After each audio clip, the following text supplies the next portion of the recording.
Meu nome é Renato e eu tô construindo uma startup do zero. A ideia? Uma rede social para esporte que a gente faz em grupo. Marcar jogo, achar quadra, participar de campeonato, no futebol, basquete, no vôlei. Minha meta é documentar todo o processo, o que dá certo e o que dá errado, da forma mais autêntica possível. Eu sempre imaginei que marcas como Nike e Adidas tivessem uma rede social assim, mas já que elas não fizeram até hoje, eu mesmo tô construindo. Então valeu por acompanhar essa jornada e eu espero que você goste. E a gente está chegando no final da semana 1, construindo uma comunidade esportiva do zero, dessa vez mais rápido. Tem muito progresso, muita coisa para mostrar, então eu vou tentar resumir. Mas antes de qualquer coisa, quero agradecer a minha equipe. Tenho 3 desenvolvedores no lado do aplicativo, o Thiago, o Fábio e o Léo. Tem um desenvolvedor back-end, que é o Vini, e um que é a tester, que é o Rafa. Todos eles estão trabalhando muito, a gente está se esforçando bastante para poder fazer isso tudo do zero. E eu estou atuando muito mais na parte de planejamento, marketing, idealização e na liderança para poder fazer com que essas coisas funcionem bem. Mas o esforço, a parte bruta da coisa, é feita por eles. Então quero agradecer eles, porque sem eles a gente não estaria construindo isso aqui. Essa rede social voltada para o esporte de maneira épica. O que temos de progresso até agora? Wireframes, primeira parte da API, ou pelo menos os passos iniciais da API. Um padrão de cenário de teste, com um cenário de teste definido para a primeira funcionalidade. Um esboço do app, ou pelo menos a idealização dele ali em termos de coisas básicas que todo aplicativo precisa ter. E também algumas coisinhas, pequenas coisinhas já funcionando. Outras nem tanto, mas eu vou mostrar. Wireframes, desenho do aplicativo e idealização.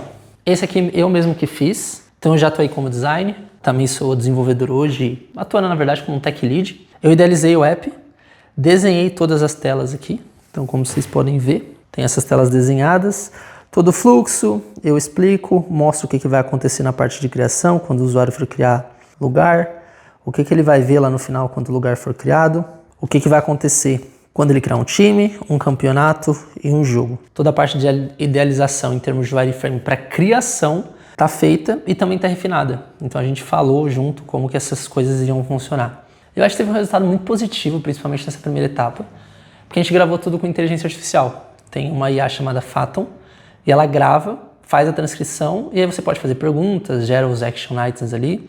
Isso ajudou bastante. Na verdade, foi uma das melhores ferramentas que eu acho que eu implementei aqui nos últimos meses em termos de empresa. Isso porque a outra empresa que eu trabalhava saiu, e a equipe toda veio comigo. Depois disso, o que a gente construiu? Eu tenho uma primeira parte do app aqui.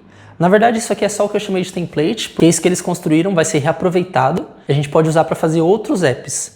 Então, eu tenho um sistema padrão de gerenciamento de erro, um sistema de permissões, verificar o nível de bateria do dispositivo, verificar se o usuário está autenticado ou não. Eu tenho a bottom sheet, que deu problema, inclusive, a seção de perfil e a seção de início. Obviamente, isso aqui não remete o app que a gente está construindo. Isso é o template que pode ser reaproveitado.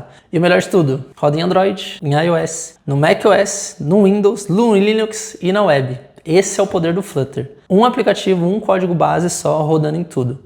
Tem os seus problemas em cada plataforma, tem as questões específicas em cada plataforma, mas isso aqui já é um adianto tremendo. Vocês não têm noção de como é fácil fazer um aplicativo em Flutter.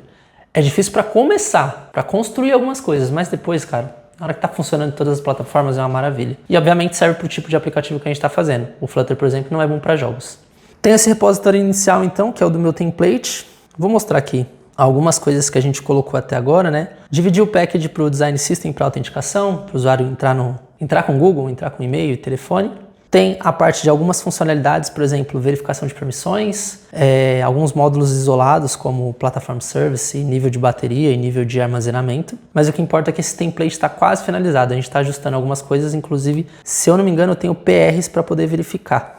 Tem 1, 2, 3, 4 PRs em aberto. Eu acho que eu já revisei esses PRs, mas eu vou precisar revisar de novo, porque eles foram alterados. Isso do lado do front, tudo isso que eu falei é do lado do front. Do lado do back, a gente tem 2 repositórios, um para API e outro para o Firebase. Destacar a importância desses dois porque o Firebase vai ser a plataforma base de back-end que a gente vai usar, só que a gente vai ter uma API própria com um banco de dados próprio. Então a gente vai usar o Firebase para Analytics, autenticação, controle de acesso, provavelmente para manipular a forma como os usuários vão ver algumas telas que estiverem em construção. E uma vez que o usuário criar uma conta no aplicativo, ele vai criar essa conta primeiro no Firebase e aí depois a gente manda para a nossa API. Então o Firebase é a casca em termos de back-end. Na parte da API mesmo, tem esse repositório, que até agora, se eu não me engano, o Vini colocou a parte de usuários e está criando a parte de times. Quando um usuário cria uma conta no aplicativo, a gente chama o Firebase e o Firebase manda os dados para a minha API. Então eu já tenho essa configuração feita, pelo menos para testar localmente. O banco de dados está configurado para o Postgres, inclusive, open source, mais fácil de gerenciar, muito conteúdo na internet. Tenho um container já rodando a API localmente, então consigo fazer os testes. Consigo fazer o teste da própria API, do banco e também do armazenamento de arquivos. Inclusive nessa aqui o Vini mandou muito bem, porque está funcionando que é uma maravilha. Ele usa Windows,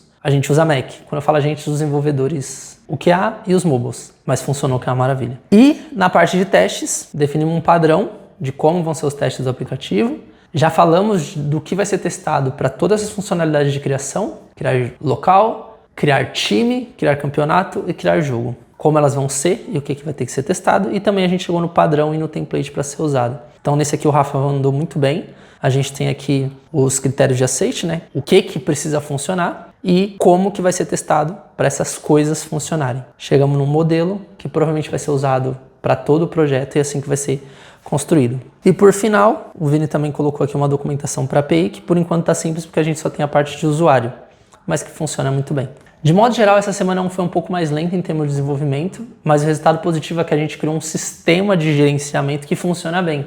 A gente sabe exatamente os horários da reunião de refinamento, a gente sabe onde consultar a informação, tem os desenhos para poder consultar caso tenha dúvida, e a gente não está perdendo muito tempo com reunião, não muito mais, né? Se não me engano, tem 1 hora e 10 de reunião por dia, que é a dele, costuma durar uns 10, 15 minutos, e o refinamento costuma durar 1 hora, mas tem dia que a gente não tem o refinamento. Vai ter gente que vai argumentar que é muito tempo gasto, que talvez dê para poder fazer esse aplicativo de forma mais rápida, e eu concordo. Meu plano é entregar esse aplicativo nas próximas 8 semanas, mas a minha preocupação principal aqui é fazer pouco e fazer esse pouco com qualidade. Então, quando o app for publicado, ele não vai ter todas as funcionalidades de uma comunidade esportiva. Ele vai ter o básico, e esse básico precisa funcionar, bem feito em várias plataformas. Então, eu estou gastando, em termos de liderança, um pouco mais de tempo para esse sistema fluir bem, com essa equipe fluindo bem, e para fazer as coisas com mais qualidade. A ideia é diminuir o número de bugs, é fazer as coisas mais rápidas lá na frente, um pouco mais devagar agora no começo, mas mais rápidas lá na frente, e conseguir cumprir o prazo para lançar isso no mercado. Porque se a empresa não tiver faturamento, nada disso serve.